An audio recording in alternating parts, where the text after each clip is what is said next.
الله وبركاته. الحمد لله حمدا كثيرا طيبا مباركا فيه مباركا عليه كما يحب ربنا ويرضى. أشهد أن لا إله إلا الله وحده لا شريك له وأشهد أن محمدا عبده ورسوله. اللهم صل وسلم على نبينا محمد وعلى آله وأصحابه ومن اتبعهم بإحسان إلى يوم الدين. ربنا افتح بيننا وبين قومنا بالحق وأنت خير الفاتحين. اللهم إنا نسألك علما نافعا ورزقا طيبا وعملا متقبلا. أما بعد. Jamaah sekalian, rahimani Allah wa iyyakum. Melanjutkan pelajaran tauhid yang insyaallah taala dirutinkan pada setiap Ahad pekan keempat setelah salat subuh di Masjid Al-Husna yang sama-sama kita cintai. Semoga Allah taala senantiasa menjaga segenap pengurus dan jamaahnya dalam kebaikan. Jamaah sekalian rahimani Allah wa iyyakum. Menyelesaikan bab yang sedang kita pelajari pada bulan lalu, di mana kita sedang mempelajari bab yang berjudul Al-Usul Tsalatsah, alias 3 landasan utama. Dan yang dimaksud dengan 3 landasan utama ialah mengenal Allah, mengenal agama Islam, dan mengenal Nabi Muhammad sallallahu alaihi wasallam. Dan pada pertemuan yang lalu kita telah selesai. Pada pertemuan yang lalu kita telah selesai mempelajari landasan yang pertama dan yang kedua, yaitu mengenal Allah dan mengenal agama Islam. Dan pada pagi hari ini kita akan lanjutkan mempelajari landasan yang ketiga. Kita mempelajari landasan yang ketiga, yaitu mengenal Nabi Muhammad sallallahu alaihi wasallam. Baik jamaah sekalian rahimani Allah wa iyyakum. Sekarang kita akan pelajari al-aslu ats-tsalits, landasan utama yang ketiga, yaitu ma'rifatun nabiyyi Muhammadin sallallahu alaihi wasallam, alias mengenal Nabi Muhammad sallallahu alaihi wasallam. Artinya seorang hamba yang mengaku beragama Islam, seorang hamba yang telah mengucapkan 2 kalimat syahadat, dia dituntut untuk mengenal siapa Nabi Muhammad sallallahu alaihi wasallam yang dia yakini sebagai nabinya. Mengenal Nabi Muhammad sallallahu alaihi wasallam merupakan perkara yang sangat penting, karena seorang hamba apabila telah dikuburkan dan telah berpindah ke alam barzakh, itu akan ditanya oleh 2 malaikat Al-Munkar dan An-Nakir tentang Nabi Muhammad sallallahu alaihi wasallam. Apabila seorang hamba bisa menjawab dengan benar, maka dia akan memperoleh nikmat kubur. Namun sebaliknya, bila seorang hamba tidak bisa menjawabnya dengan benar, maka dia akan mendapatkan siksa kubur. Oleh sebab itu, mengenal Nabi Muhammad sallallahu alaihi wasallam merupakan suatu keharusan yang menjadi modal bagi keselamatan seorang hamba di alam kuburnya hingga perjalanan akhiratnya. Baik jamaah sekalian rahimani Allah wa iyyakum, kita akan sebutkan di sini ada 5 poin. Ada 5 poin terkait pengenalan terhadap Nabi Muhammad sallallahu alaihi wasallam. Langsung saja kita mulai dengan poin yang pertama. Poin yang pertama yaitu tentang nama dan nasab Nabi Muhammad sallallahu alaihi wasallam. Ini nomor 1, poin yang pertama, menjadi bagian dari pengenalan terhadap Nabi Muhammad sallallahu alaihi wasallam, yaitu hendaknya seorang hamba mengenal dan mengetahui nama Nabi Muhammad sallallahu alaihi wasallam berikut nasab beliau alias garis keturunan beliau. Adapun nama dan nasab Nabi kita sallallahu alaihi wasallam, beliau adalah Muhammad bin Abdullah bin Abdul Muttalib bin Hashim. Ya. Ini merupakan penyebutan nama dan nasab beliau secara ringkas. Mari kita kenali dan kalau bisa kita hafal. Nama beliau adalah Muhammad bin Abdullah bin Abdul Muttalib bin Hashim. Ya, kita ulang. Siapa beliau? Muhammad bin Abdullah bin Abdul Muttalib bin Hashim. Sedangkan Hashim itu dari suku Quraisy. Hashim dari suku Quraisy. Dan suku Quraisy dari bangsa Arab. Suku Quraisy dari bangsa Arab. Dan bangsa Arab dari keturunan Nabi Ismail. Dan bangsa Arab dari keturunan Nabi Ismail, putranya siapa? Nabi Ibrahim alaihima assalatu wassalam. Ya. Jadi inilah nasab Nabi kita Muhammad sallallahu alaihi wasallam yang bersambung hingga Nabi Ibrahim alaihi salatu wassalam. Kita ulang. Ya, kita hafalkan ya nama dan nasab beliau secara ringkas. Beliau adalah Muhammad bin Abdullah bin Abdul Muttalib bin Hashim. Lalu tadi Hashim dari suku Quraisy. Sedangkan Quraisy itu dari bangsa Arab. Dan bangsa Arab itu dari keturunan siapa? Nabi Ismail.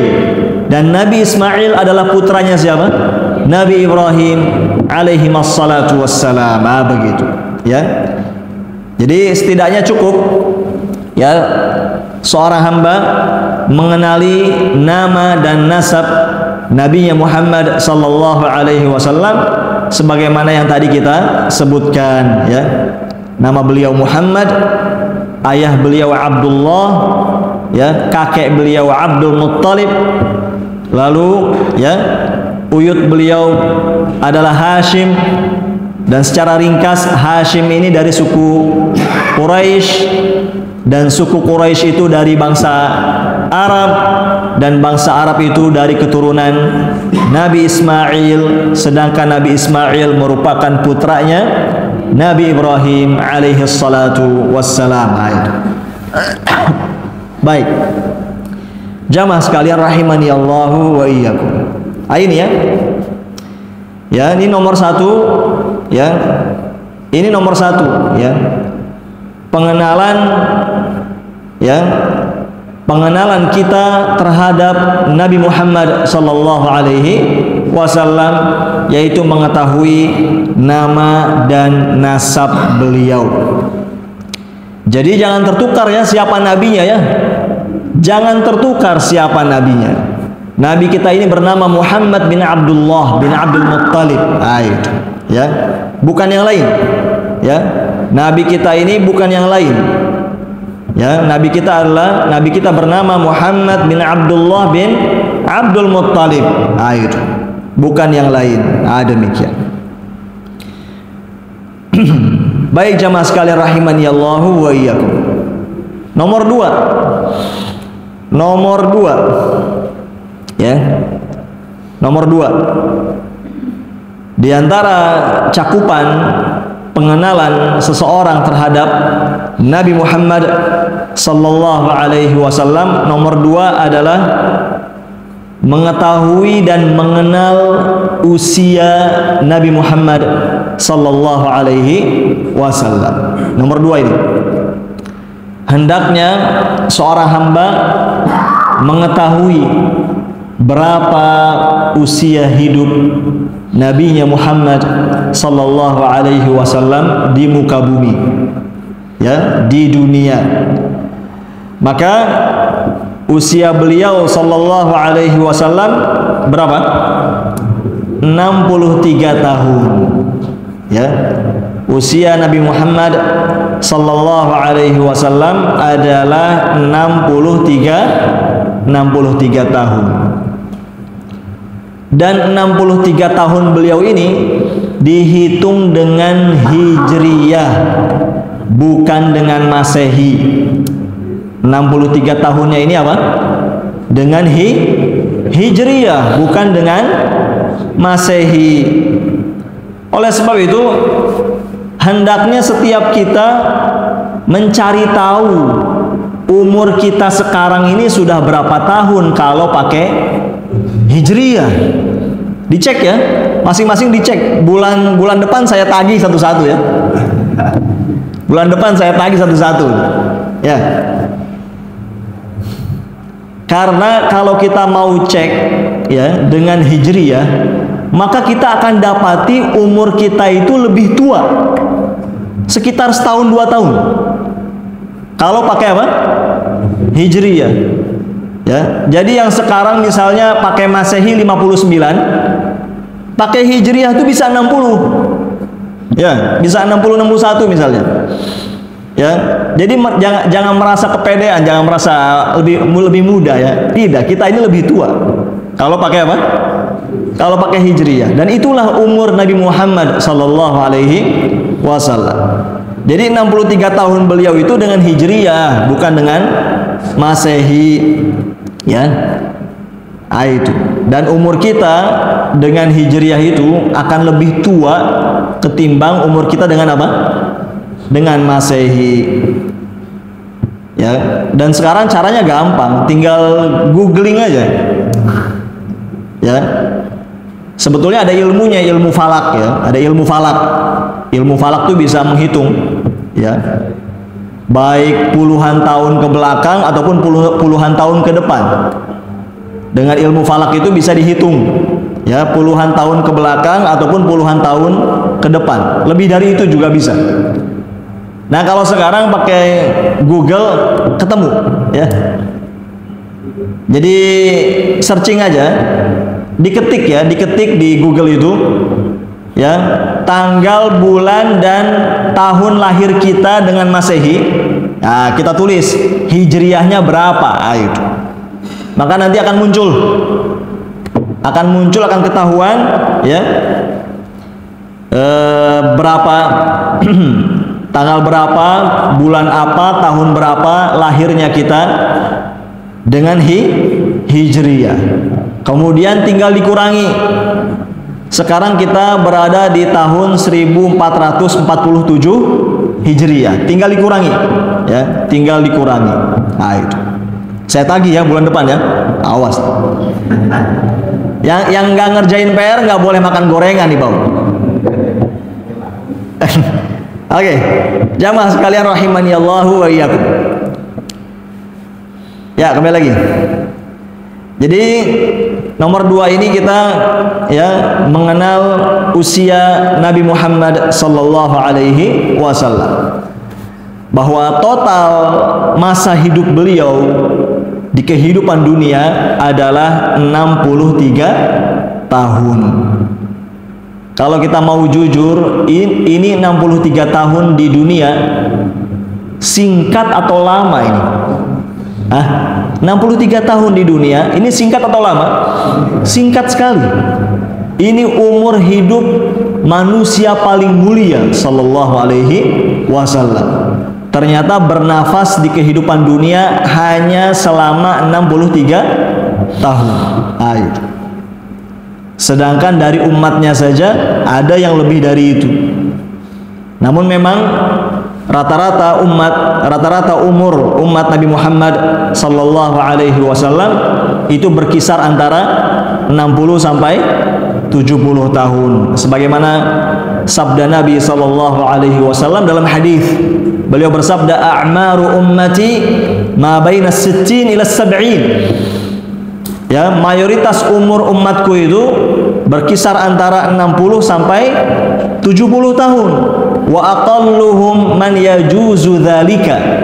Dan sedikit sekali alias minoritas dari mereka yang umurnya lebih dari itu. Ini.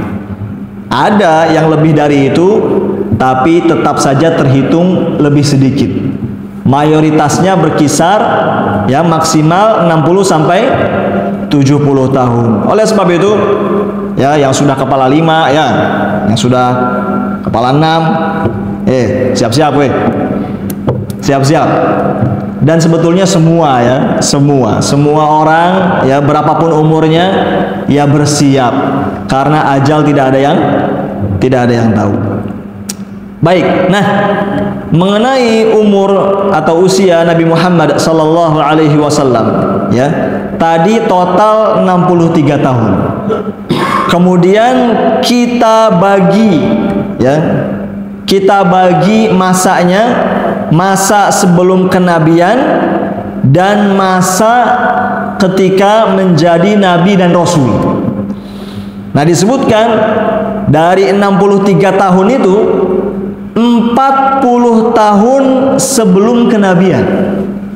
40 tahun sebelum kenabian. Jadi dari total 63 tahun, 40 tahun itu sebelum kenabian. Berarti sisanya berapa? 23 tahun itu sebagai nabi dan rasul. Luar biasa. Berarti dari total 63 tahun tadi dibagi 2 ya. 40 dan 23 ya. Sebelum diangkat menjadi nabi dan rasul itu selama 40 tahun, dan selama bertugas menjadi nabi dan rasul itu selama 23 tahun.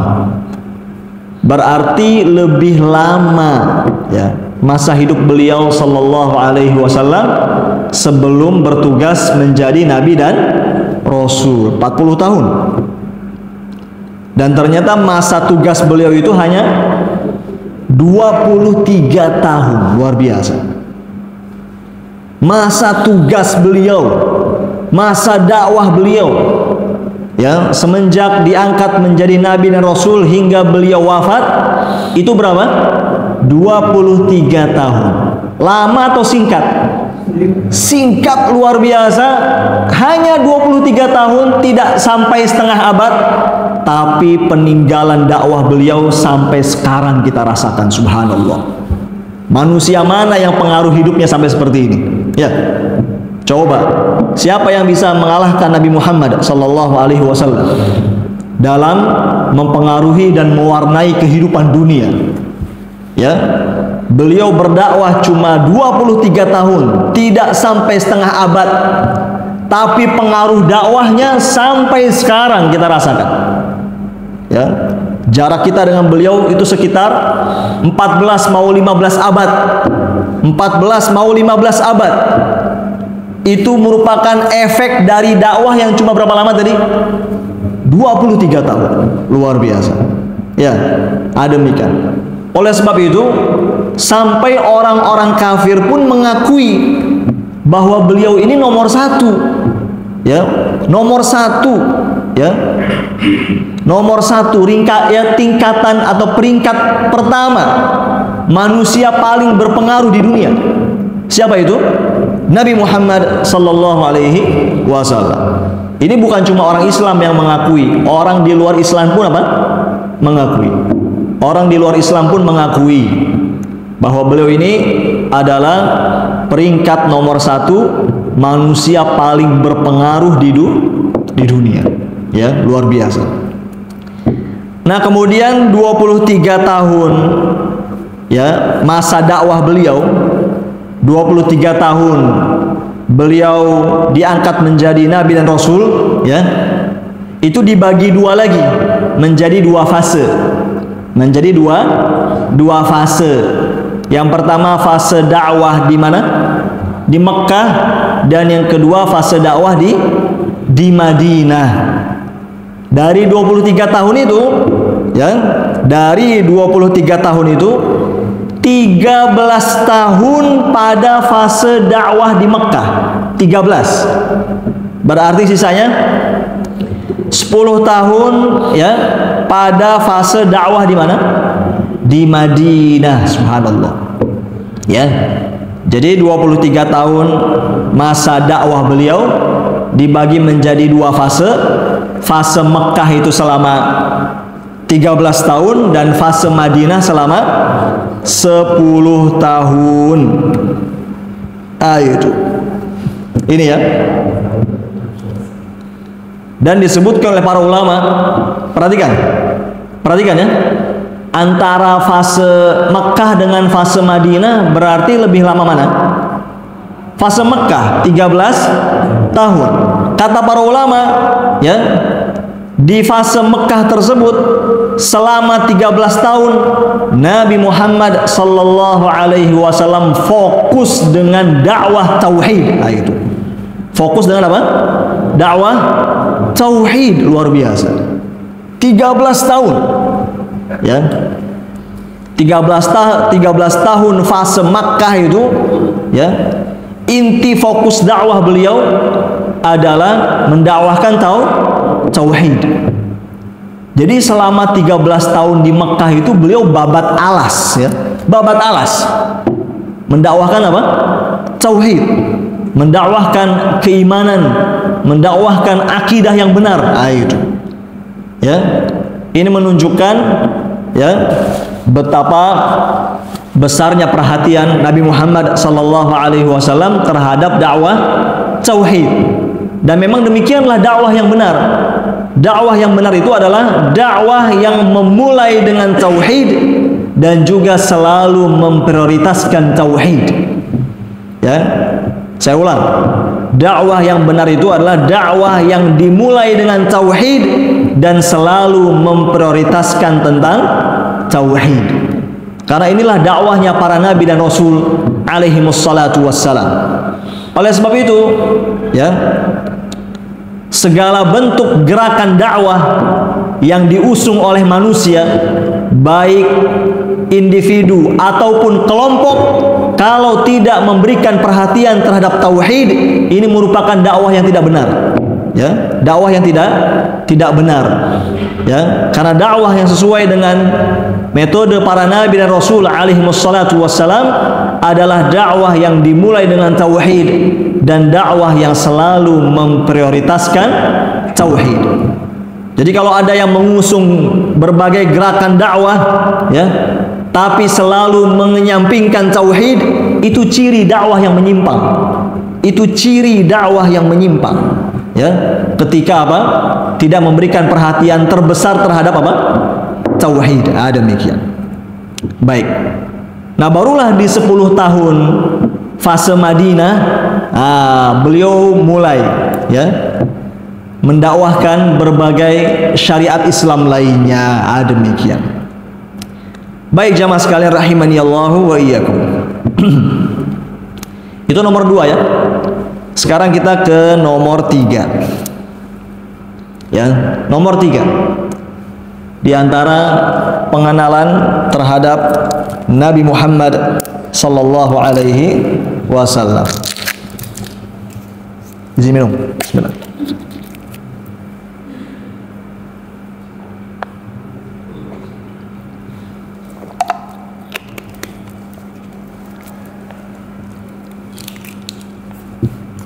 Baik. Jadi tadi nomor dua sudah dipahami ya. Nomor 2, total usia beliau berapa? 63 tahun. Sebelum kenabian berapa tahun? 40 tahun. Setelah menjadi nabi dan rasul berapa tahun? 23 tahun. Kemudian di fase Makkah berapa tahun? 13 tahun. Di fase Madinah berapa tahun? 10 tahun. Nah, demikian. Dihafal ya. Baik, nomor 3. Nomor 3 ya. Ini termasuk pengenalan terhadap Nabi Muhammad sallallahu alaihi wasallam, yaitu mengenal inti dakwah beliau ya. Mengenal inti dakwah Rasulullah sallallahu alaihi wasallam ya. Ini nomor 3 ya. Nomor 3 ini mengenal inti dakwah Nabi Muhammad sallallahu alaihi wasallam. Nomor 3 ini penting untuk dipahami dan dikenali ya. Nomor 3 ini penting untuk dikenali dan dipahami agar kita betul-betul kenal dengan siapa Nabi Muhammad sallallahu alaihi wasallam ya. Apa inti dakwah dan ajakan beliau sebetulnya? Jangan sampai kita mengaku-ngaku sebagai umat Nabi Muhammad sallallahu alaihi wasallam tapi tidak kenal inti dakwah beliau apa.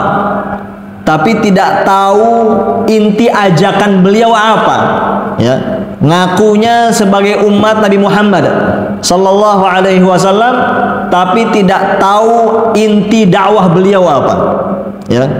Yang ada malah menyalahi apa yang beliau dakwahkan. Ini repot ini.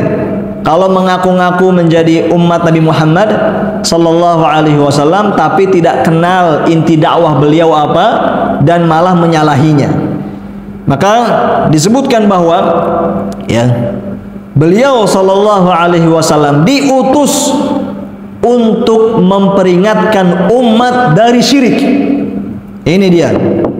Ini dia inti dakwah, inti ajakan Nabi Muhammad sallallahu alaihi wasallam, yaitu memperingatkan umat dari syirik dan mengajak mereka kepada tauhid. Ini yang harus dicamkan dan diperhatikan. Ini loh ajakan baginda Nabi sallallahu alaihi wasallam. Ini loh dakwah Nabi Muhammad sallallahu alaihi wasallam yang selalu memperingatkan umat dari bahaya syirik dan selalu mengajak umat untuk kembali kepada tauhid. Demikian. Ini harus dikenali ini. Ya, harus dikenali ya inti dakwah beliau sallallahu alaihi wasallam.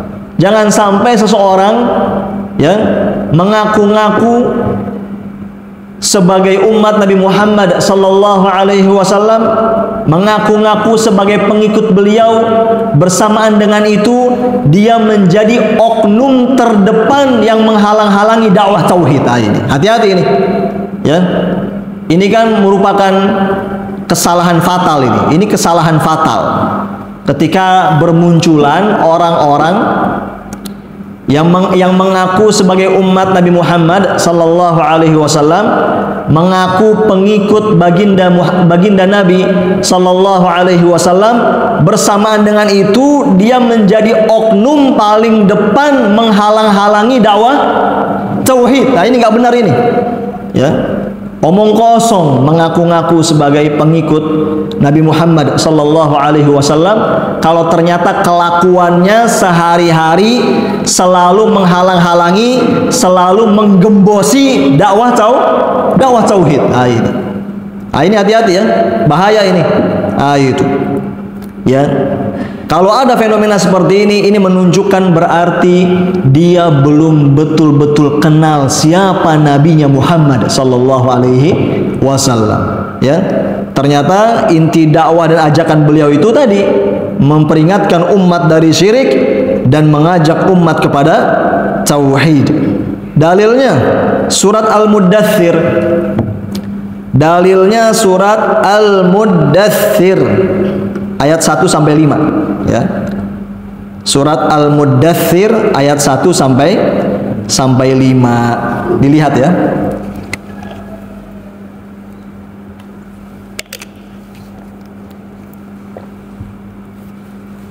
Nah, perhatikan.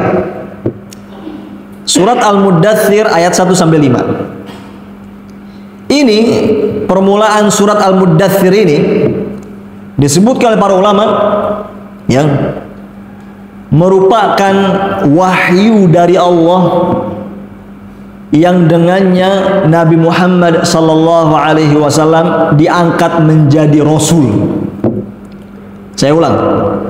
Ini permulaan surat Al-Muddathir ini merupakan wahyu dari Allah yang dengannya Nabi Muhammad sallallahu alaihi wasallam diangkat menjadi rasul.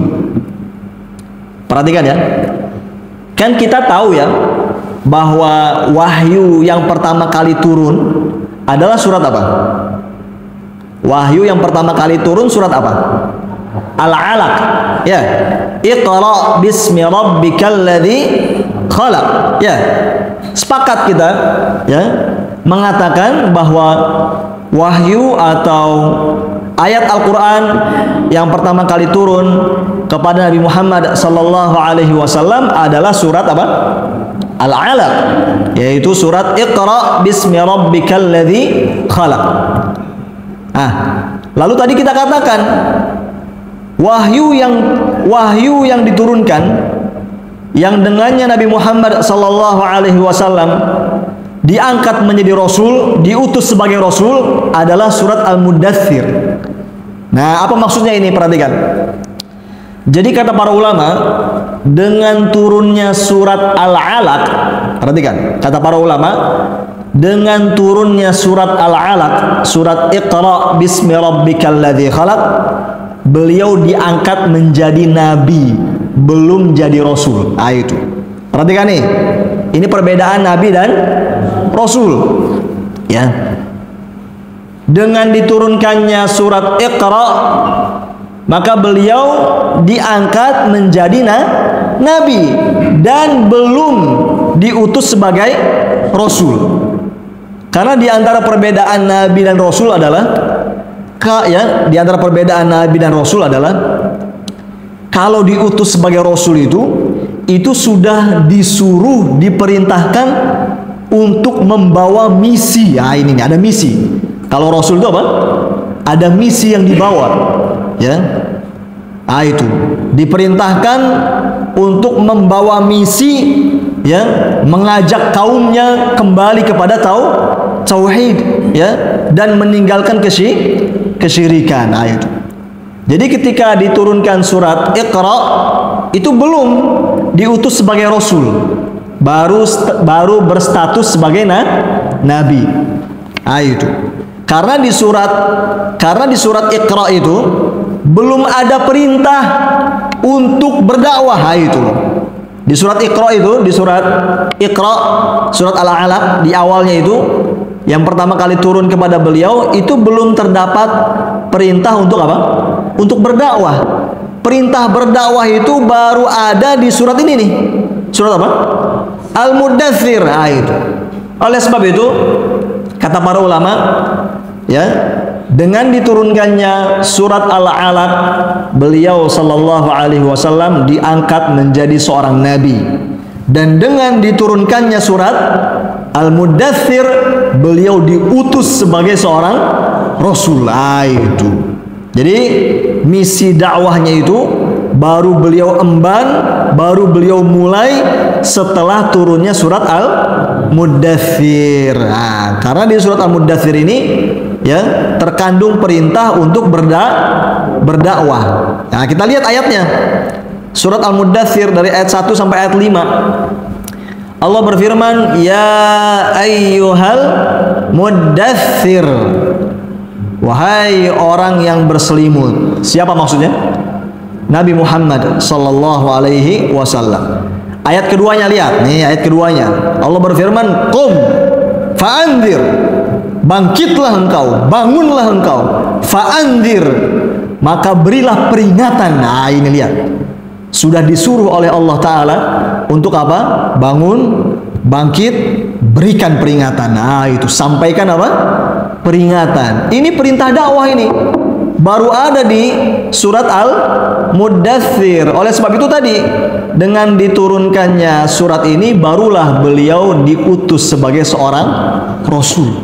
Ya, itu kata Allah, qum fa'andzir, bangunlah lalu berilah peringatan. Dalam tafsir disebutkan berilah peringatan, maksudnya berilah peringatan dari bahaya kesyirikan. Nah, itu loh. Ya, berilah peringatan dari bahaya kesyirikan. Ini nih yang menjadi inti dakwah, inti ajakan Nabi Muhammad sallallahu alaihi wasallam. Beliau memang disuruh oleh Allah Ta'ala untuk apa? Memberikan peringatan kepada umat dari bahaya syirik. Nah, itu ya. Demikian ya. Jadi kata Allah, qum fa'andzir, bangunlah engkau ya, lalu berilah peringatan dari bahaya syirik. Ayat yang ketiga. Ayat yang ketiga perhatikan. Wa rabbaka fakabbir, kata Allah. Wa rabbaka fakabbir, dan agungkanlah Rabbmu. Agungkanlah Rabbmu, besarkanlah Rabbmu. Wa rabbaka fakabbir, ya. Dan besarkanlah, agungkanlah Rabbmu. Dalam tafsir disebutkan perintah membesarkan Allah, perintah mengagungkan Allah itu dengan cara bertauhid. Itu dengan cara apa? Bertauhid. Lihat, ini ayat-ayat yang pertama turun kepada Nabi Muhammad sallallahu alaihi wasallam, ya, yang menjadikan beliau sebagai seorang rasul. Ternyata perintahnya tadi dua. Berikan peringatan dari bahaya syirik, ya, dan besarkanlah Allah dengan tauhid. Itu ya. Inilah yang menjadi inti dakwah Nabi Muhammad sallallahu alaihi wasallam, ya. Allah perintahkan, bangunlah, ya, berilah peringatan dari bahaya syirik dan agungkanlah Rabbmu dengan cara bertauhid. Ayat yang keempat Allah berfirman, wa thiyabaka fatahhir, dan bersihkanlah pakaianmu, sucikanlah pakaianmu. Ayat yang kelimanya, warrujza fahjur. Ini lihat nih, warrujza fahjur, yang artinya dan tinggalkanlah segala perbuatan yang keji, ya, dan tinggalkanlah segala perbuatan yang keji. Di dalam tafsirnya itu, ya, di antara para ulama ada yang menafsirkan warrujza itu maknanya adalah berhala-berhala. Fahjur, maka tinggalkanlah. Itu warrujza fahjur, maka berhala-berhala yang disembah oleh orang-orang musyrik tinggalkanlah.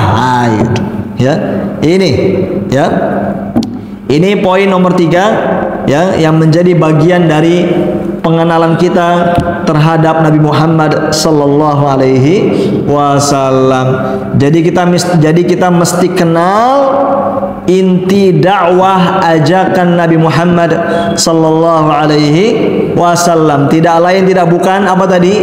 Memperingatkan umat dari syirik dan mengajak umat untuk kembali kepada tauhid. Ini. Ya, itulah perintah yang pertama kali turun, ya, terkait dakwah kepada Nabi Muhammad sallallahu alaihi wasallam yang termaktub dalam surat apa? Al-Muddathir tadi. Baik. Jamaah sekalian rahimani Allahu wa iyyakum. Yang keempat, nomor 4. Ya. Nomor 4.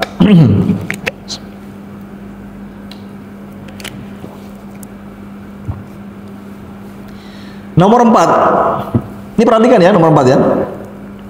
Jadi kita sebelum meninggal dunia harus kenal dulu ini al-usul tsalatsa supaya lulus nanti di alam kubur ditanya ya. Jadi jangan meninggal dulu ya, sebentar ya. Dikit lagi. Kalau udah selesai baru boleh meninggal. Nih, perhatikan. Poin nomor 4 nih.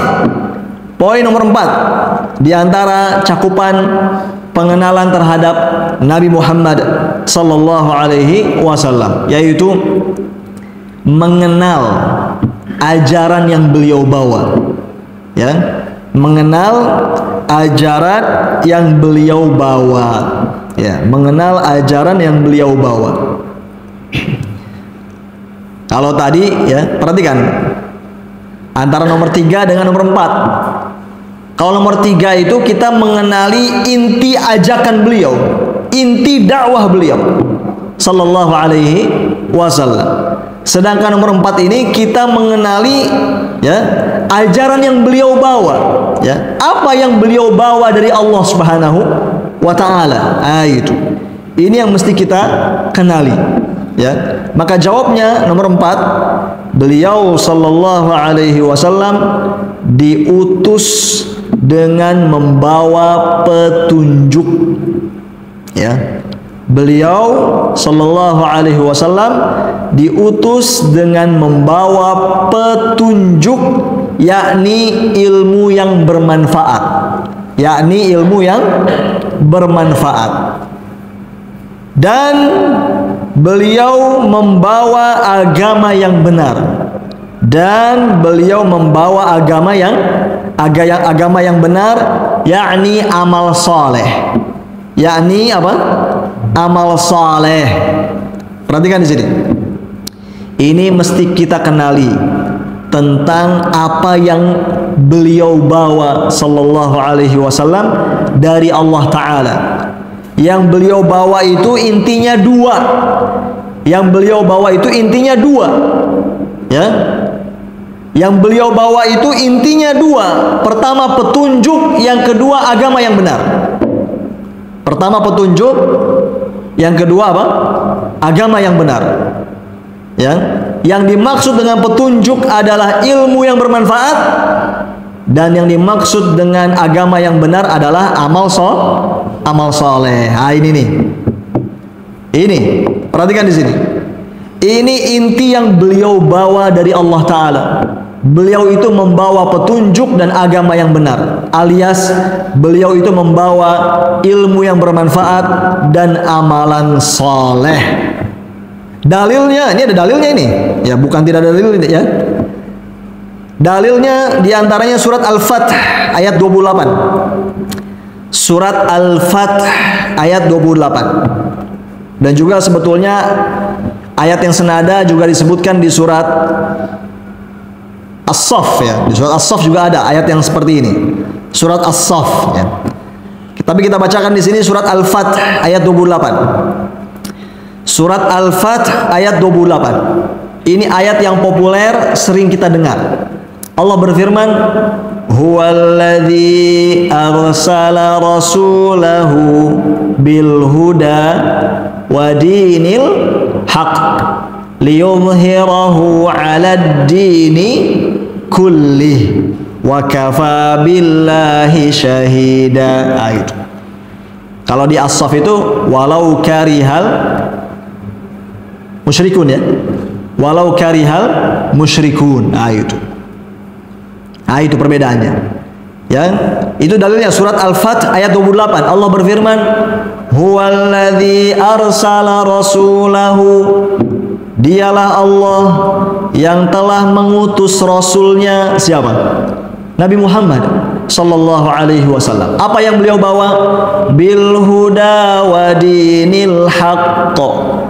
Beliau diutus membawa al-huda, petunjuk, wa dinil haqq, dan agama yang benar. Dalam tafsir disebutkan yang dimaksud dengan al-huda, petunjuk, adalah al-ilmun nafi', ilmu yang bermanfaat. Dan dalam tafsir disebutkan yang dimaksud dengan dinul haq, agama yang benar, adalah al-amalus saleh, amalan saleh. Lihat. Jadi dalam ayat tersebut Allah mengabarkan, ya, huwallazi arsala rasulahu bil huda wa dinil haqq. Dialah Allah yang telah mengutus Rasulnya Muhammad sallallahu alaihi wasallam bil huda wa dinil haq, dengan membawa petunjuk dan agama yang benar, alias dengan membawa ilmu yang bermanfaat dan amalan soleh. Liyudhhirahu 'ala dini kulli, kata Allah. Liyudhhirahu 'ala dini kulli, agar dimenangkannya terhadap semua agama. Wa kafa billahi syahida, cukuplah Allah sebagai saksi. Ini lihat, jelas ya. Jadi Allah sendiri yang mengabarkan dalam ayat tersebut tentang inti ajaran yang dibawa oleh Nabi Muhammad sallallahu alaihi wasallam. Ternyata beliau itu diutus intinya cuma membawa dua hal saja. Beliau itu diutus intinya cuma membawa dua hal saja. Yang pertama ilmu yang bermanfaat, yang kedua apa?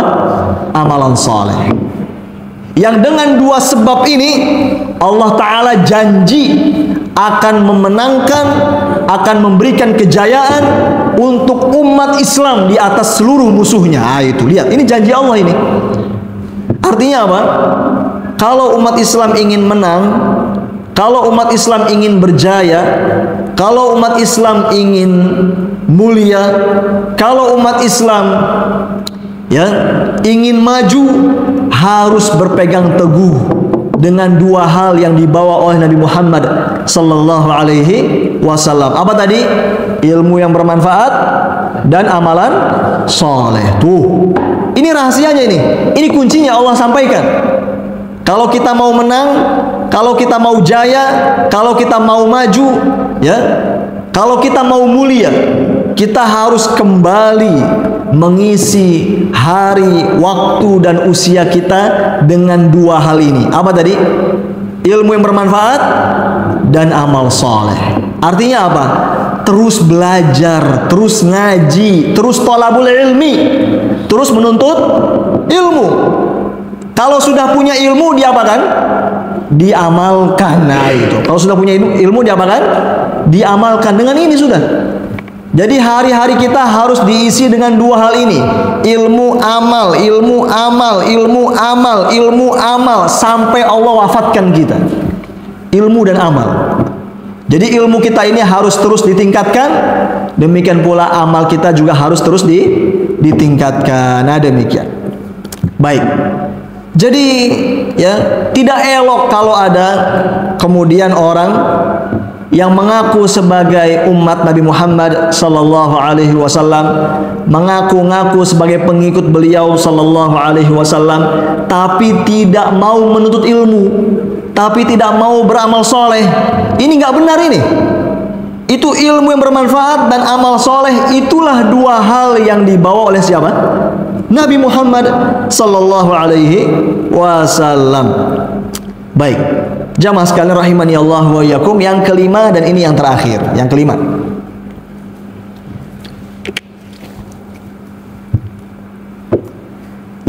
dan ini yang terakhir. Di antara cakupan pengenalan kita terhadap Nabi Muhammad sallallahu alaihi wasallam, yaitu kita mesti kenali bahwa beliau sallallahu alaihi wasallam merupakan penutup para nabi dan rasul. Ini penting sekali ini. Ini penting sekali.